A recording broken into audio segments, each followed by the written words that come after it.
Hola, ¿cómo están? Bienvenidas, bienvenidos a un nuevo capítulo de Influyentes acá en CNN Chile. Hoy día vamos a partir conversando con Nelly León, más conocida como la hermana Nelly, sobre su importante y muy premiado trabajo con las mujeres privadas de libertad y también la visita del Papa Francisco, que fue sin duda histórica a ese centro penal. Y luego conversaremos con el destacado académico Juan Pablo Luna sobre su nuevo libro respecto de la crisis de la democracia. Parte entonces Influyentes. Bueno, muy bienvenida a nuestro programa. Muchas gracias, Paula. Muchas gracias por la invitación, de verdad.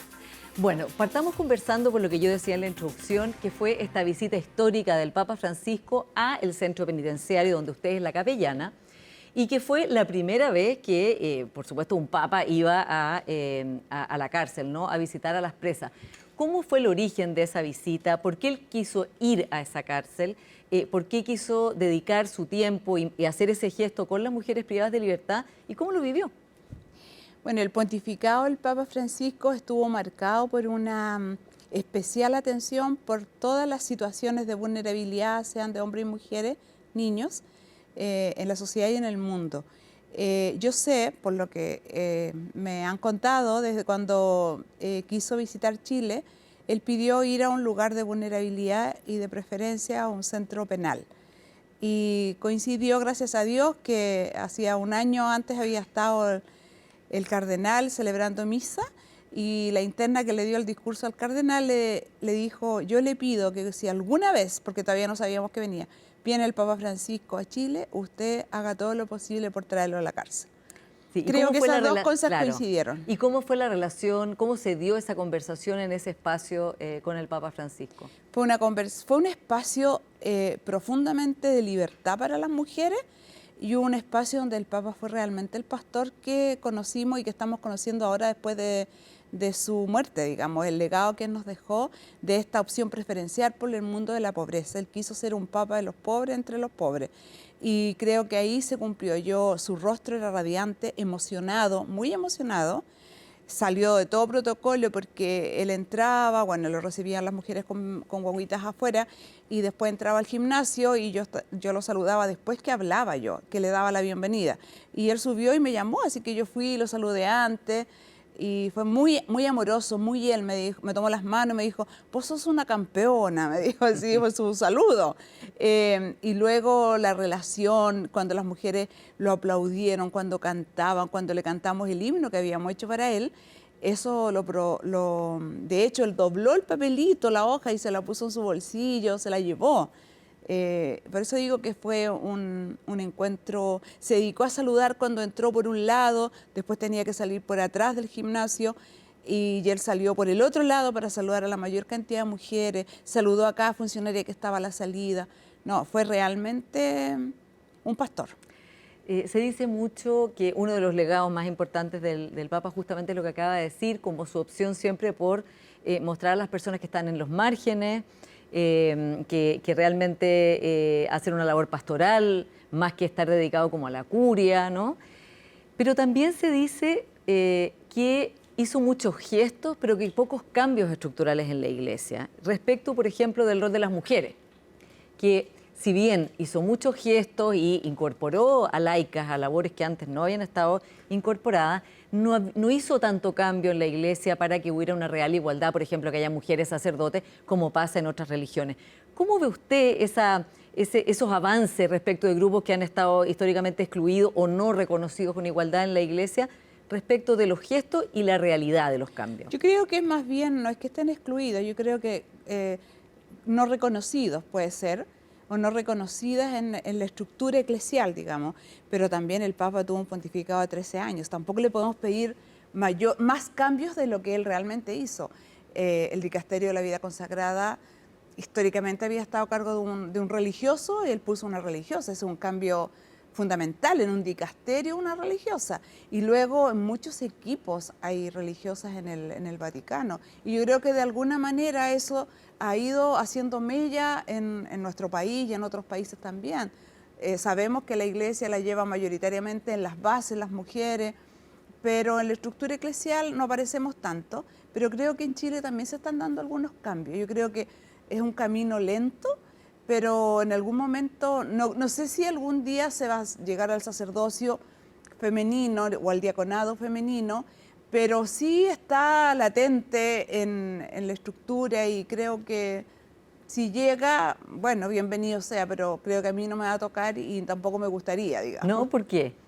No, porque creo que yo en mi rol que tengo hoy día de religiosa, consagrada, religiosa del buen pastor, con un carisma tan bonito como el que tengo, yo estoy muy bien donde estoy. O sea, yo acompañar a las mujeres, creo que en la Eucaristía hay otros que la celebren y bien por ellos, pero no es mi meta ni mi sueño. Si hoy día me lo ofrecieran, tampoco lo aceptaría. Sí, Ana María Stuen, que también trabaja con las mujeres privadas de libertad como usted, y bueno, que ha estudiado como historiadora de la Iglesia, decía que, bueno, que había muchos gestos, que era verdad que había puesto a laicas en cargos relevantes que antes no habían tenido, pero que ella hubiera esperado que hubiera un diaconado, por ejemplo, como un primer paso para después nombrar mujeres sacerdotes, no sé cómo se dice, y que era importante en el fondo de cara a una iglesia que reconozca la igualdad de género.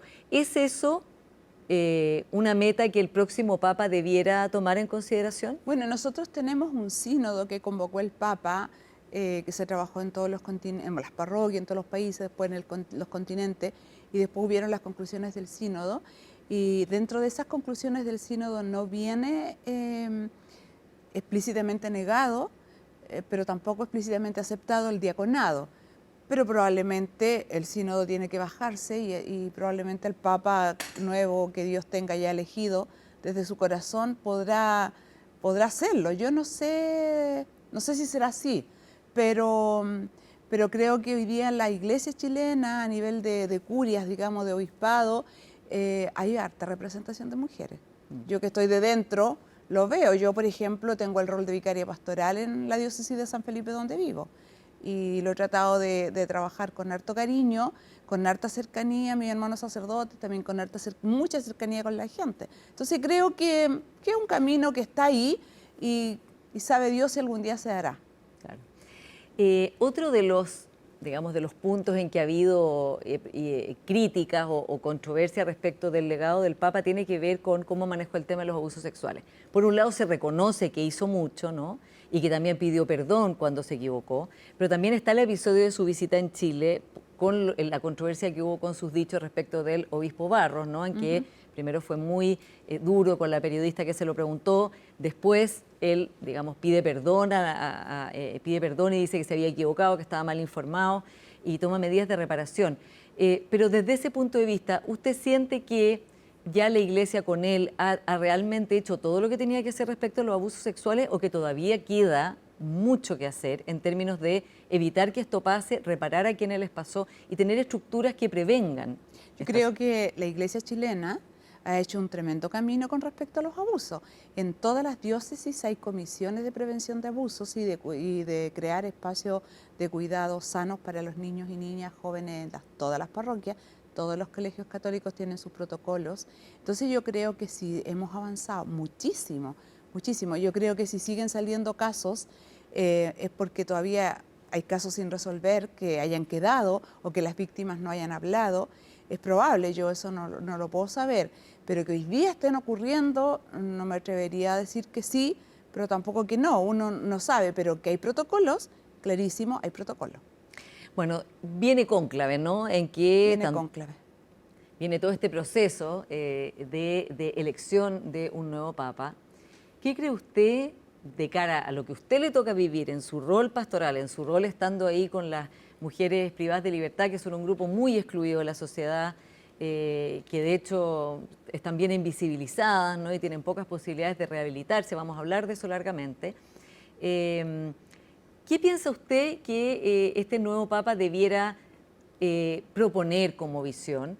Y se lo pregunto también porque hoy día hay mucho debate en torno a si dentro de la política vaticana podrá venir un Papa que siga las reformas o el camino más reformista que hizo el papado del Papa Francisco, o más bien vendrá un Papa que eche atrás algunos de esas reformas.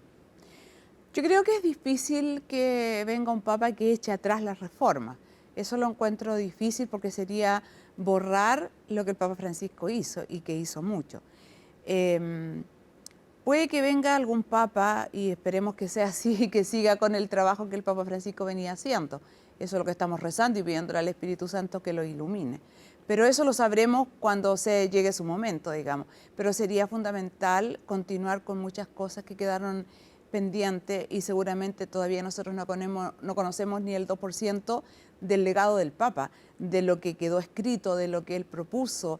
Entonces, quizás si tenemos un Papa elegido o electo sabio, sabrá tomar lo pendiente para ponerlo en acción, digamos. Confío en eso. Hablemos ahora de su labor dentro del Centro Penitenciario San Joaquín, donde usted es la capellana, ¿no? Bueno, y la directora y fundadora de Mujer Levántate, que justamente trabaja con las mujeres privadas de libertad. Se dice que estas mujeres están doblemente invisibilizadas porque cuando hay un hombre privado de libertad, el día de visita hay mujeres que lo van a ver, su mamá, su mujer, sus hijas, su hermana, pero que cuando llega la hora de visita de una mujer privada de libertad no hay nadie, ¿no? Y que en realidad enfrentan esta realidad muy sola, también muy angustiadas porque la mayoría tienen hijos que si son mayores de 2 años tienen que estar fuera y que viven entonces en situación muy angustiante y muy sola.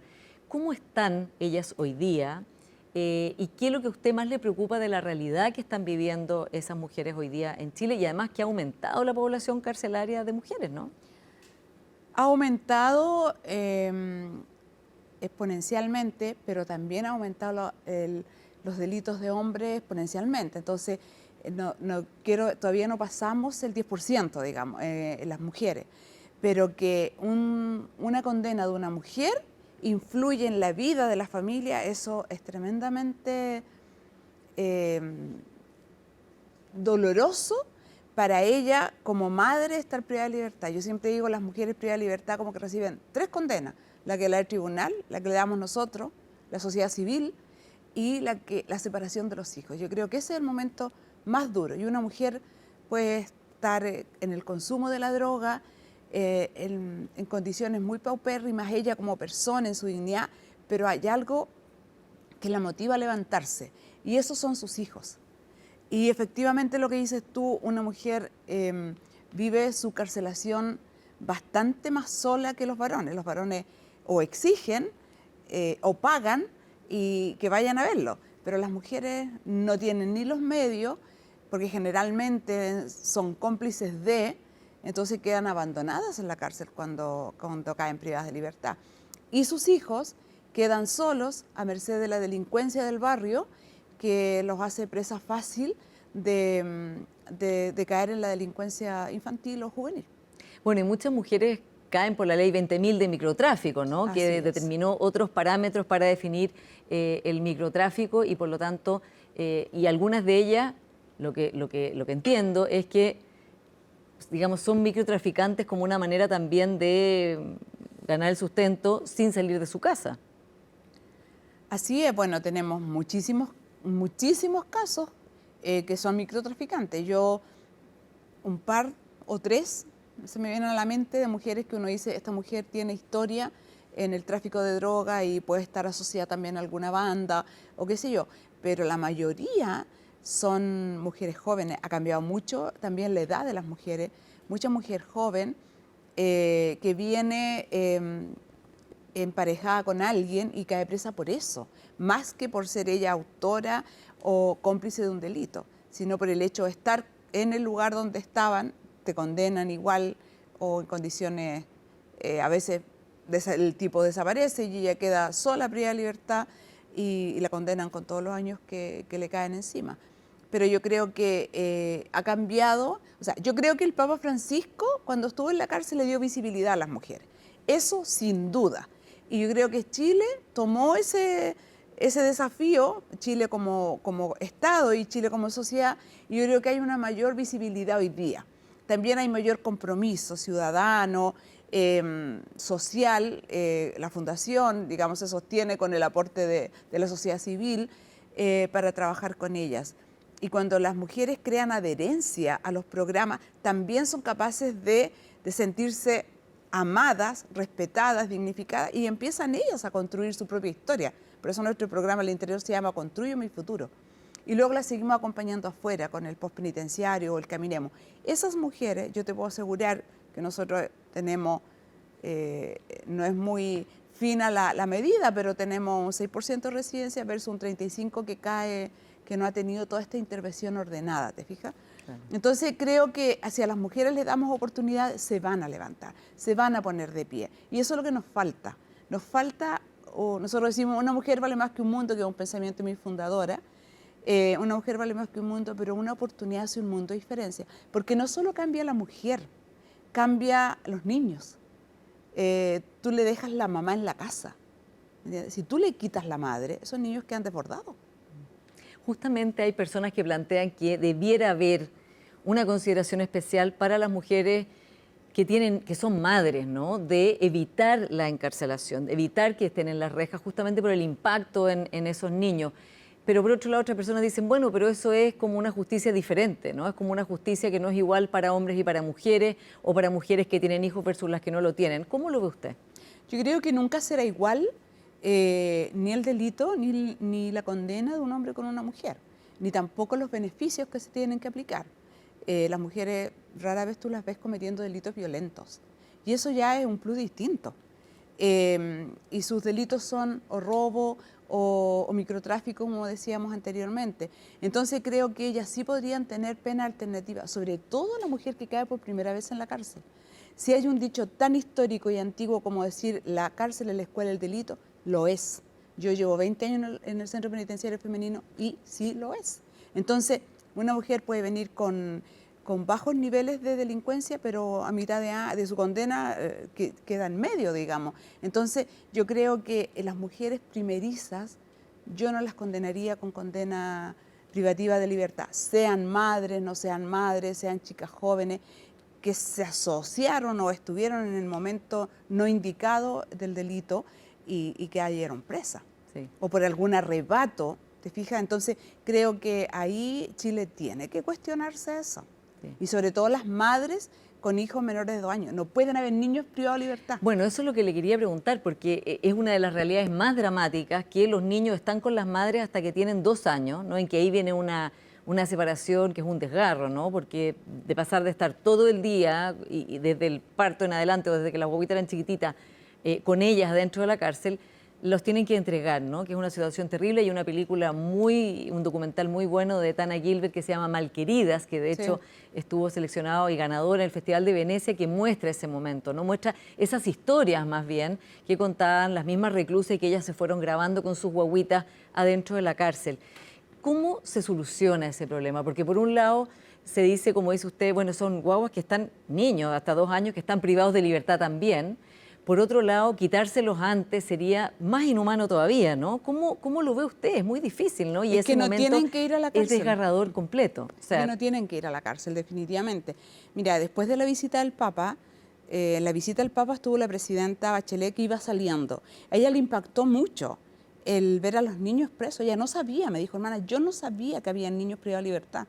Entonces, creo que de ahí le pasa la posta al presidente Piñera, y el presidente Piñera estuvimos 1 año en una mesa de trabajo, 1 año trabajando, viendo 1000 opciones con todas las personas, instituciones que de alguna manera tenemos vinculación con niños o con cárcel.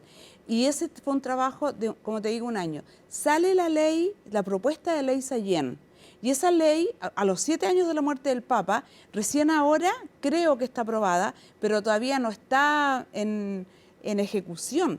Y ahí se trabaja claramente que ojalá todas las mujeres lactantes o embarazadas no vayan a la cárcel, que le den penas remitidas, o que mientras dura la investigación estén en su domicilio, y si son muy vulnerables sus espacios, que pueden caer prácticamente nuevamente en el delito, bueno, el Estado tendrá que preocuparse de buscar un espacio donde esta mujer pueda estar con su niño hasta los 2 años. Es que yo creo que es inhumano mirar, yo atiendo harto a las chiquillas en STPF están las 2 secciones materno-infantil, las de las mujeres condenadas y de las mujeres imputadas, embarazadas y con bebé, y es bien desgarrador, como tú dices, que un niño diga su primera palabra, se acabó y no mamá. Porque las chicas gritan todo el día, cabo, me abre la puerta, cabo, puedo ir ahí, cabo, puedo ir acá. Entonces el niño va socializando ese término y él termina diciendo lo que escucha, ¿te fijas? Entonces, claro, se va la madre, se va el niño, la madre cae En una depresión en una espantosa, depresión ¿no? horrible. ¿Y qué la lleva a la depresión? Si no está bien asegurada, al consumo de droga al interior de la cárcel a vivir el círculo de violencia. Nosotros acabamos de tener en nuestra residencia de la fundación una mamá colombiana que vino a buscar a su nieto colombiano, porque el niño cumplió 2 años y la chica llamó a su mamá, gracias a Dios se activaron todos los protocolos, tanto por gendarmería y por niñez, y se le permitió a la señora hacer el vínculo un mes y medio estuvo con nosotras, y hace 2 o 3 semanas viajaron a Colombia. Con su abuela. Con su abuela. Eso le pregunto, ¿y hay seguimiento? Porque realmente es muy angustiosa la situación de esa separación entre madre e hijo, ¿no? Que además no sabe qué pasa con su hijo o hija afuera, no tiene ni un control de saber si el niño está bien, si el niño está mal. Entonces, eso meter a una crueldad, como dice usted, a esas mujeres horrible. Bueno, el CPF tiene una sala donde hay computadores para hacer conexiones con las familias de las mujeres, y creo que eso es una vez al mes, una llamada por videollamada o por algún Zoom para que pueda ver a su hijo. Es lo que hay. Claro, en el extranjero, en este caso esta niña confía plenamente en su madre. Entonces ella confía que su hijo va a estar bien. Yo estuve con la madre, con la abuela, digamos, y me pareció una mujer bien, porque si no, ese niño es susceptible de adopción. Quizás podría estar mejor en una adopción, tampoco lo sabemos. Claro, tampoco se le puede quitar a una mujer, o sea, si ya es despojarla de un derecho y también de ese niño, ¿no? De estar con su mamá. Sí. ¿Qué pasa con la reinserción en la sociedad? Porque también lo que se sabe es que cuando ellas pueden encontrar trabajos, digamos, ustedes se dedican justamente a que ellas trabajen en ellas mismas, en tener su proyecto de futuro, pueden tener muchas ganas de trabajar, pero cuando llegan los papeles y sale que han estado privadas de libertad, muchas veces las despiden de los trabajos, ¿no? Así es. Entonces, ¿cómo ve usted esa realidad? Porque la verdad es que si no, como dice usted, es volver de vuelta al mismo círculo de pobreza, de consumo, de tráfico de droga. Bueno, eso es bien lamentable porque el Estado, solo desde mis 20 años que tengo en la cárcel, ha contratado una mujer con antecedentes penales, una chica que cumplió una condena de 3 años, y en el gobierno, cuando era ministra de Justicia Patricia Pérez, ella se atrevió, se arriesgó a contratar a esta chica y la llevó como estafeta, después telefonista, y ahora creo que es jefe ahí de todas las llamadas que hay en el ministerio, y ella hasta ahora se ha mantenido muy bien. Y esa fue una chica que trabajaba con nosotros, con la fundación, vivió en nuestra casa. Entonces, yo creo que es la única persona que conozco. Entonces, si el Estado no hace este gesto, ¿qué le exige a los privados? Claro. Entonces, yo creo que el Estado y los privados deben arriesgar a contratar personas con antecedentes penales y que no vivan con el temor de que le pidan los antecedentes y las van a despedir probablemente. Hay harto trabajo también ahí, se han creado redes, creo que hay programas, creo que el Estado de alguna manera asigna algún recurso a alguna empresa que tenga personas privadas de libertad. Pero no sé qué a nosotros nos cuesta muchísimo conseguirle trabajo a las mujeres, muchísimo. Generalmente lo están asociados a las voluntarias que van, yo las chiquillas de la congregación, hay como 3 trabajando en la congregación aquí en Santiago, chiquillas que estuvieron privadas de libertad, y son excelentes, dueñas de casa, cocineras para hacer aseo, o sea, hay mucho, y tenemos mujeres estudiando. Yo creo que eso también es otro paso, que nunca una mujer se había planteado poder estudiar. Y sin embargo es capaz de prepararse y de ser un técnico profesional. Hay una chica que estuvo en la cárcel hace 7 años que salió y ahora es directora de un lugar donde están chiquillas saliendo de la droga. Ella estudió técnico en prevención de droga y ahora ella es directora de un centro. Entonces, hay muchos casos que quizás también los medios de comunicación debieran darlos a conocer para que la gente diga, en realidad sí se puede. Claro, y Por salir eso del digo, prejuicio, ¿no? volvemos a decir que una mujer con una oportunidad se puede levantar una y mil veces, pero tenemos que darlas, tenemos que confiar. Yo sé que estamos atemorizados, que ojalá hubieran más cárceles, que se construya de alta seguridad, que venga Bukele aquí a Chile y prácticamente nos diga cómo mantenerlos presos. Pero yo creo que no. Yo creo que Chile es mucho más que eso. Como sociedad civil y como Estado somos capaces de invertir en las personas. Y yo me acuerdo cuando asumió el ministro Arrey, le dije, ministro, ojalá usted no construya ninguna cárcel. Porque exigimos más cárceles, pero ¿qué va a pasar con la gente que después sale? Si esto es un círculo vicioso. Entonces yo digo, que el Estado invierta en prevención, que invierta en una mejor vivienda, en espacios sanos para que los niños jueguen y se recreen en las periferias de Santiago y de las grandes ciudades, donde hay una miseria impresionante. Este estudio puede ser toda una casa, ¿te das cuenta? Entonces, ¿cómo vive esa gente? Hacinada, expuesta al maltrato y al abuso permanente, psicológico Y físico. y físico, expuesta. Entonces, ¿qué le ofrecemos a esos niños? ¿Qué esperanza tienen? Si su barrio es gris, si su barrio es tierra, si su casa hay necesidad, hay hambre, no tiene su cama solo, duerme con otros, ¿qué le ofrecemos? ¿Qué le pedimos? ¿Le pedimos que no deserte el colegio? Cuando los profesores salen atemorizados también. Entonces, yo creo que esto tiene que resolverse desde la prevención.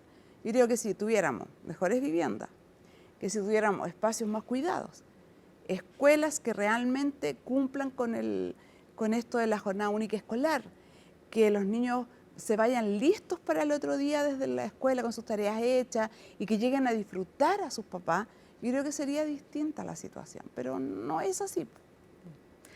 Bueno, Nelly León, más conocida como la hermana Nelly, muchas gracias por esta conversación tan importante sobre la realidad de las mujeres privadas de libertad, su familia y sus hijos. Muchas gracias, Paula, por la invitación.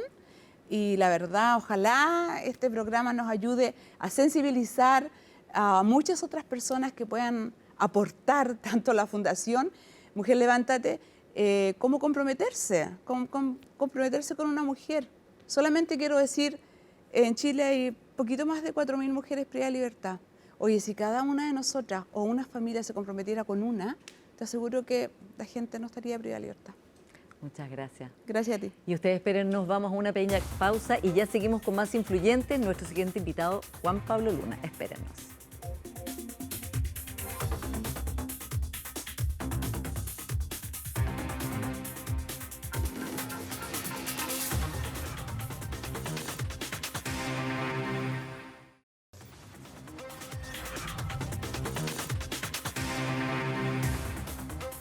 Ya estamos de vuelta con nuestro siguiente invitado acá en Influyentes, Juan Pablo Luna, académico de la Universidad Católica, también de la Universidad McGill de Canadá, destacado intelectual. Bienvenido a Influyentes. Muchas gracias, Paula, como siempre. Un placer. Bueno, y vamos a hablar del libro que lanzaste, Democracia Muerta, en que es una mirada a la democracia en Chile, en Latinoamérica y también en el mundo. Partamos, Juan Pablo, ya que estás viviendo una parte de tu tiempo en Canadá, con tu evaluación de quien ha hecho, digamos, la mayor disrupción a la democracia conocida hasta ahora, por lo menos en este periodo, que es Donald Trump. En el libro tú dices que Trump hay que mirarlo más como un síntoma o también especialmente como un síntoma de lo que estamos viviendo y que quizás no iba a causar tanta disrupción como se pensaba. La verdad es que sus primeros 100 días han sido prueba de que ha sido mucho peor, incluso de los peores pronósticos. ¿Cómo estás viendo tú este fenómeno de erosión democrática en Estados Unidos y especialmente viviendo en Canadá ahora? Sí, mira, yo un poco el argumento que trato de hacer en el libro es que estamos muy centrados en los liderazgos, ¿no? y en las características específicas de los liderazgos, el populismo, la polarización que muchas veces intentan, digamos, como empujar en la sociedad o sobre la que se montan, ¿sí? Y que parte de lo que tenemos que entender es que hay razones más estructurales que explican por qué gente como Trump y otros personajes similares llegan al poder, ¿no? Y que ahí están, digamos, las cosas sobre las que nos tenemos que ocupar más que lo que generan estos liderazgos individuales. Otro argumento que trato de poner en el libro es que más allá de lo vistoso, de lo estridente de estos liderazgos, tienen poca capacidad, tienen poca quilla en términos de cambiar radicalmente la realidad. Obviamente eso en el caso de Trump... Claro, no ha sido así, ¿no? No ha sido así, al menos en estos 100 primeros días. Eso tiene que ver también con el rol que Estados Unidos, aún como potencia en declinación, tiene a nivel global, ¿no? Y la disrupción que genera. Y creo que uno de las...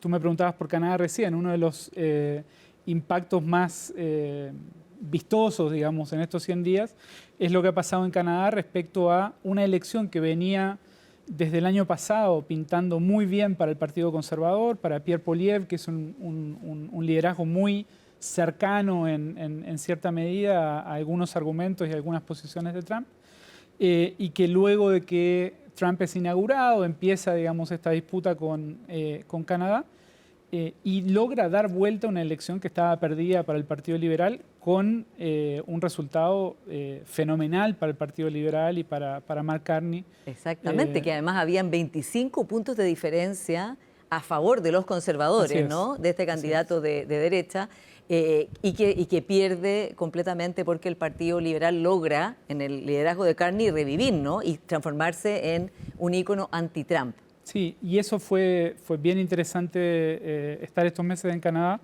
y ver cómo muy luego, digamos, de la inauguración de Trump, en cuanto empieza, digamos, esto del Estado 51, digamos, la guerra comercial, empieza a florecer un nacionalismo que es muy raro en Canadá, es una sociedad muy multicultural, un país de migrantes, digamos, donde el nacionalismo es... Claro, es más la diversidad el tema, ¿no? Claro. Está más asociado a esta idea de multiculturalidad, pero empiezan a aparecer banderas en cada góndola del supermercado marcando cuáles productos son canadienses o no son estadounidenses.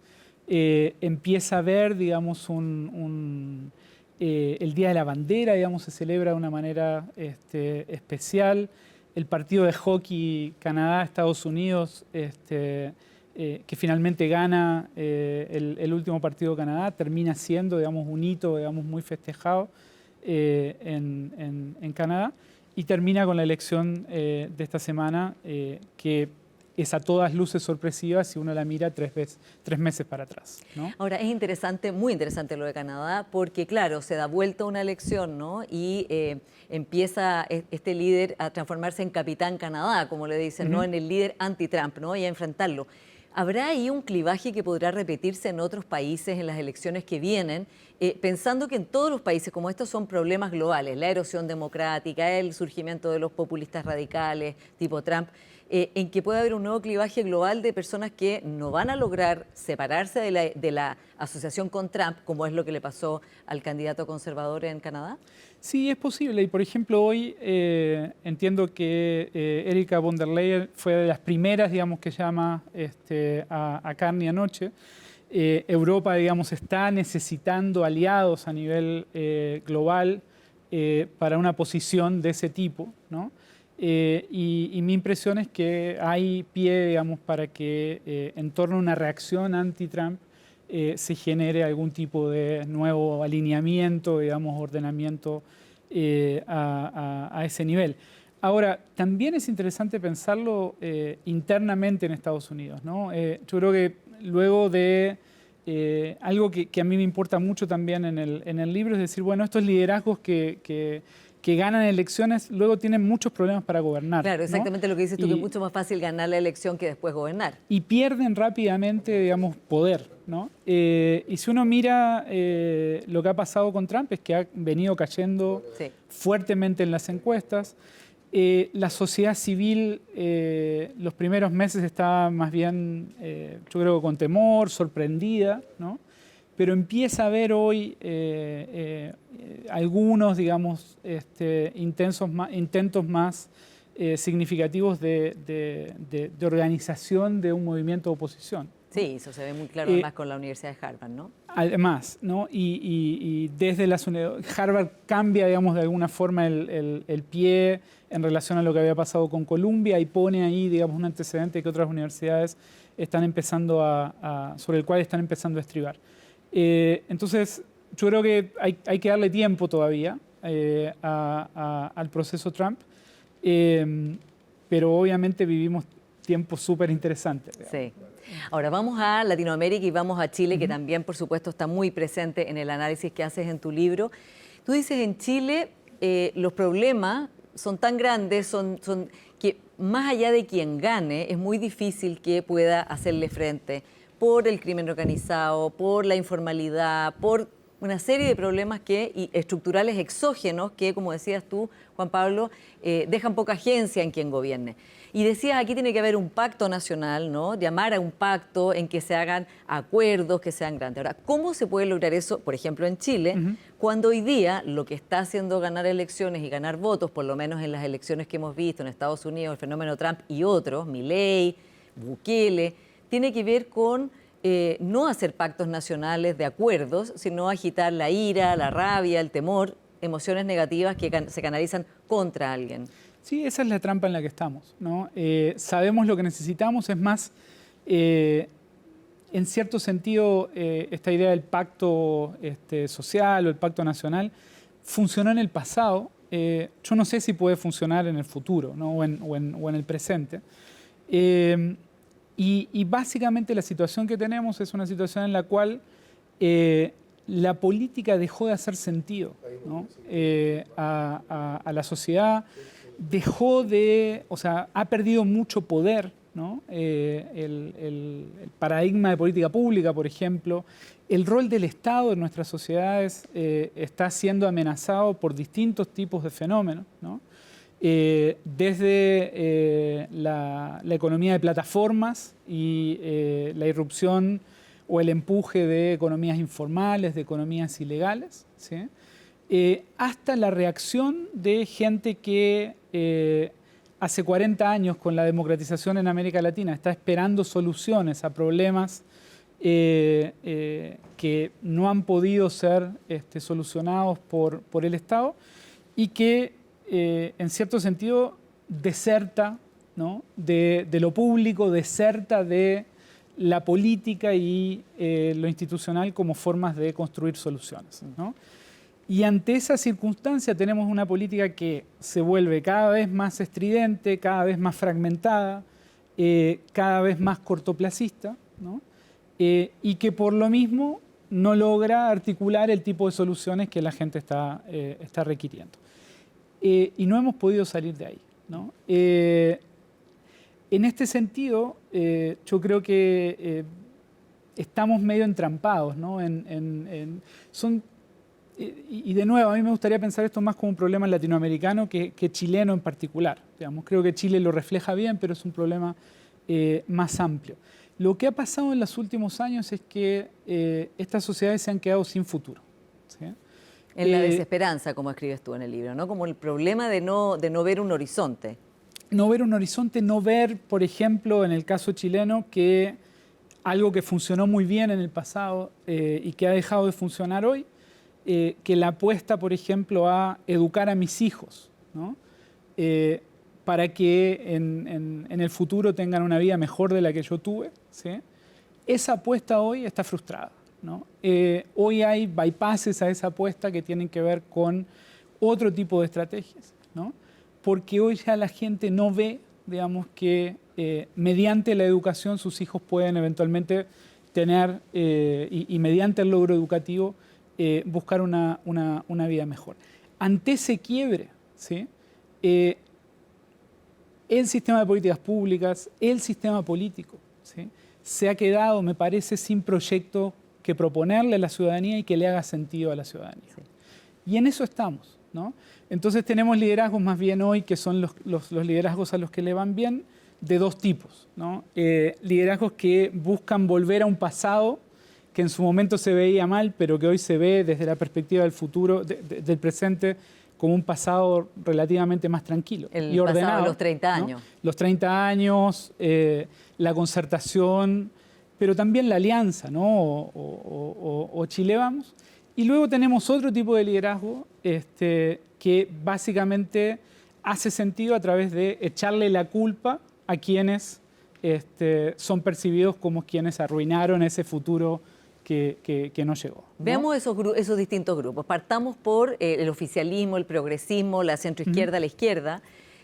¿Cómo lo estás viendo tú de cara a todos estos desafíos que enumeras en tu libro y a esta sensación de impotencia de la gente o de frustración que va repitiéndose además, bueno, pierden unos, ganan otros y después es al revés y vuelve, según tu libro, a sentir la misma frustración porque no hay cambio?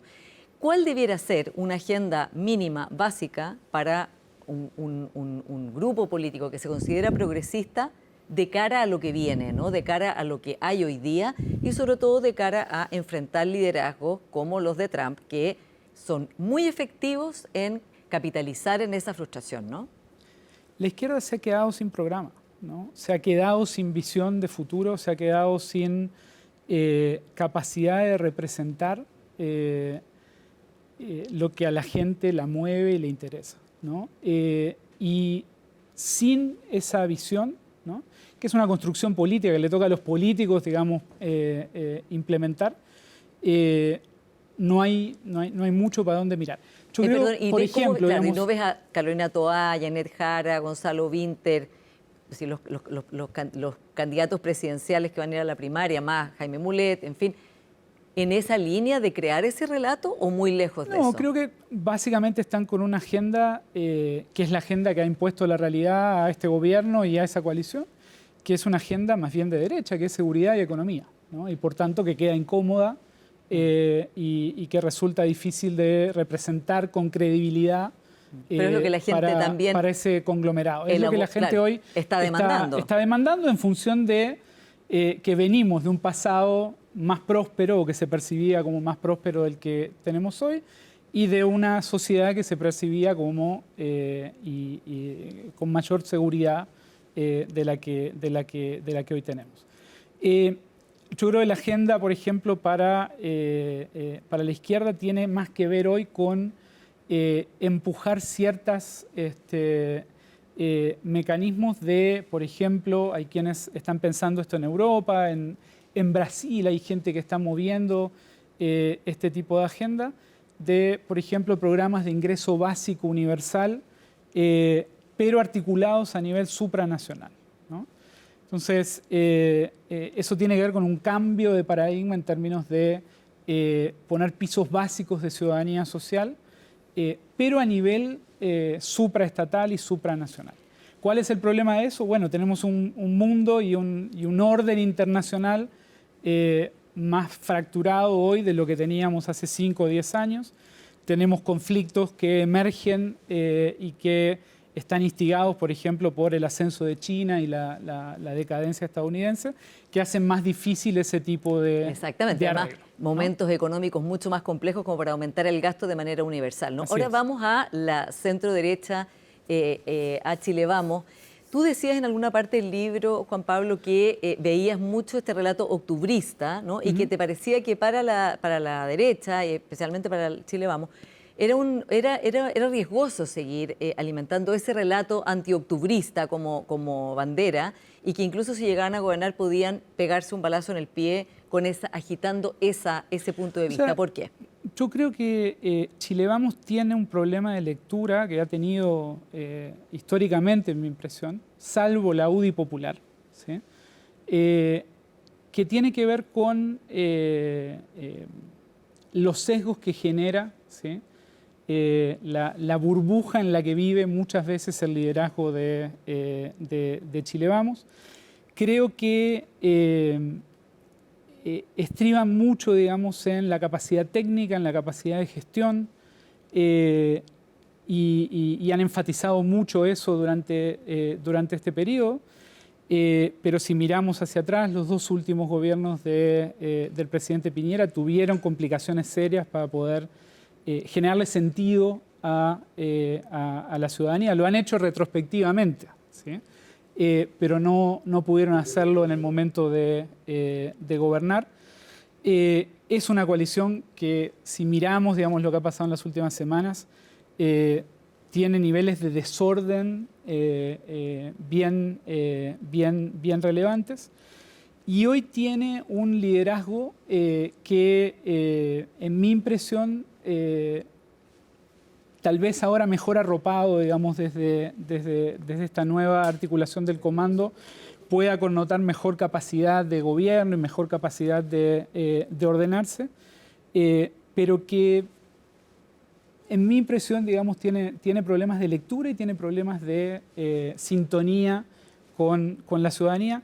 Tal vez eso no impida que ganen la elección, eso es lo más probable de acuerdo a las encuestas, pero me parece que es bien relevante en términos de pensar cuánta capacidad de gobierno tiene esa coalición. Y hablemos, sí, de los dos candidatos K, los dos candidatos hoy día que están marcando bastante en las encuestas, ¿no? José Antonio Kast por un lado y el diputado Johannes Kaiser. ¿Cómo ves esa realidad? Porque ellos claramente están impugnando, ¿no?, como a centro izquierda y a centro derecha. Sí, claramente. Yo creo que ellos son quienes mejor representan, digamos, la rabia de quienes sienten que Chile se malversó, digamos, que Chile de alguna forma arruinaron, ¿no? O se arruinó y en cierto sentido lo que están haciendo es movilizar o tratar de representar esa rabia, digamos, con lo que mucha gente siente que perdió, ¿no? Ante esta anulación del futuro y este giro conservador. Me parece que Kast tiene obviamente un armado político y un armado organizacional más potente hoy, pero eso en la política contemporánea es más un lastre muchas veces que un activo. En parte porque eso se necesita bien, era necesario para gobernar en el pasado, para conseguir acuerdos, para conseguir, digamos, ordenar coaliciones en el Congreso, pero es más bien un lastre en términos de la campaña electoral. Y Johannes Kaiser tiene, me parece, la virtud de la novedad, la virtud de ser el que viene a romper e impugnar incluso a Kast y algunas de las concesiones que Kast tuvo que hacer en el segundo proceso constituyente. Y al mismo tiempo tiene la fragilidad de depender mucho, ¿no?, todavía de un liderazgo particular y de su posicionamiento básicamente todavía en redes sociales, en medios alternativos, sin haber logrado, digamos, ocupar espacios en el mainstream. Pero eso, de nuevo, si el escenario de aquí a la elección se empieza a percibir como una situación de empeoramiento relativo, si tenemos, por ejemplo, digamos, situaciones de violencia, casos de corrupción, ¿no? Claro, todo eso puede afectar también como... Todo eso puede eventualmente generar ventajas competitivas, sí, a un candidato como ese en la elección. Juan Pablo, ¿y va a ser digamos, un hándicap en contra importante para Chile Vamos quedar fuera de las primarias? O sea, yo creo que estaban entre dos males, ¿no? O sea, hacer una primaria más bien trucha, que era lo que eventualmente venía, o quedarse sin franja, digamos, sin exposición durante estos meses. Creo que todo depende de cómo se logren, digamos, generar agenda, cómo logren recorrer el país, instalar la candidatura en estos 2 meses, a pesar de no tener tanta exposición, y digamos también administrando y reaccionando, teniendo que reaccionar a los ataques que van a venir del flanco derecho y que seguramente van a ser bien insidiosos a su vez. Ahora, en tu libro tú también te haces cargo y dices, bueno, que mucha gente te dice que eres pesimista respecto del futuro de la democracia, de Chile, etcétera. Pero también dices en tu libro que Chile, comparado con sus vecinos, está en una buena posición, ¿no? Entonces, 2 preguntas ahí para ir cerrando esta conversación, Juan Pablo. ¿Por qué nos domina tanto esa sensación a veces de pesimismo cuando respecto de nuestros vecinos, a lo mejor no es un consuelo de tontos, pero no estamos en una situación como tan terrible? Y un ejemplo que es interesante, por ejemplo, es Uruguay, que es tu país de origen, en que siempre miramos hoy día a Uruguay como un ejemplo que está mucho mejor que Chile, y la tasa de homicidios allá es más alta que la chilena. De hecho, son 10 homicidios por cada 100.000 habitantes, y en Chile son 6, y estamos con el mayor índice de temor del mundo, ¿no? ¿Por qué en Chile la conversación gira en torno a estar aparentemente más mal de lo que realmente estamos? ¿Y cuánto afecta eso tener una cierta lucidez para decir, bueno, en esto estamos muy mal, pero en esto podemos apoyarnos para proyectar un futuro en que de todas maneras estamos teniendo algunas ventajas? Mira, yo creo que una forma de ponerlo es, Chile no estaba tan bien hace 10 años como muchos pensaban, y Chile no está tan mal hoy, sobre todo en términos comparativos, ¿sí? con la región, como percibimos que está, ¿sí? El problema que tenemos es que también estamos como muy centrados en qué va a pasar en la elección, quién va a ganar en la elección, lo que acabamos de conversar, ¿no? Y a mí me gustaría afirmar que el resultado de la elección debiera ser más anecdótico de lo que pensamos, ¿no? O sea, el problema que tenemos, ¿sí? como sociedad, como región, como digamos, ciudadanía global, no pasa y no se soluciona por quién gana la próxima elección, ¿sí? Necesitamos repensar, y es un poco lo que invita el libro al final, cómo reconstruir, ¿no? el ideal liberal democrático, ¿sí? Para un contexto en el cual las sociedades se nos han fragmentado, se nos han digamos, implotado en términos de una serie de mecanismos de integración social que ya no operan, ¿sí? Necesitamos reconstruir un paradigma de política pública para una sociedad donde el aparato estatal, la institucionalidad estatal, no tiene las capacidades que tenía en el pasado para cambiar la realidad de la gente. Y necesitamos, de alguna forma, reconstruir mecanismos institucionales o imaginar nuevos mecanismos institucionales que permitan anclar algo parecido y que se condiga con los ideales liberal democráticos en torno a nuevos mecanismos institucionales que están por descubrirse, ¿no? Entonces, un poco la reflexión del final del libro es decir, bueno, la democracia está en crisis, ¿sí? Volver al pasado es básicamente ilusorio. Ese tipo de democracia funcionó en el contexto de sociedades industriales, en el contexto de estados-nación, eso se acabó, ¿sí? Necesitamos repensar ampliamente, esto no tiene que ver con la constituyente, no tiene que ver con, tiene que ver con formas nuevas de organizar una visión de democracia liberal para las sociedades que hoy tenemos. Exactamente, revitalizarla y que entonces no estén tan expuestas, ¿no? Ellas y los ciudadanos. Y es la única forma que tenemos de eventualmente reconstituir lo que hoy no tenemos, que es orden y legitimidad. Y una combinación de, durante 30, 40 décadas en la post-segunda guerra, la democracia liberal proveía al mismo tiempo orden, capacidad de gobierno, ¿sí? Y al mismo tiempo legitimidad social, ¿sí? Eso se acabó y eso es lo que hay que reconstituir. Eso no pasa por quien gane la próxima elección ni la subsiguiente, ¿sí? Eso pasa eventualmente por entender mejor el problema y tratar de buscar soluciones innovadoras. Sí, y ahí por eso tu libro, Democracia Muerta, ya está a la venta. Juan Pablo Luna, muchas gracias por esta conversación. Gracias a ti por la invitación. Y a ustedes, como siempre, muchas gracias por su sintonía y nos encontramos la próxima semana.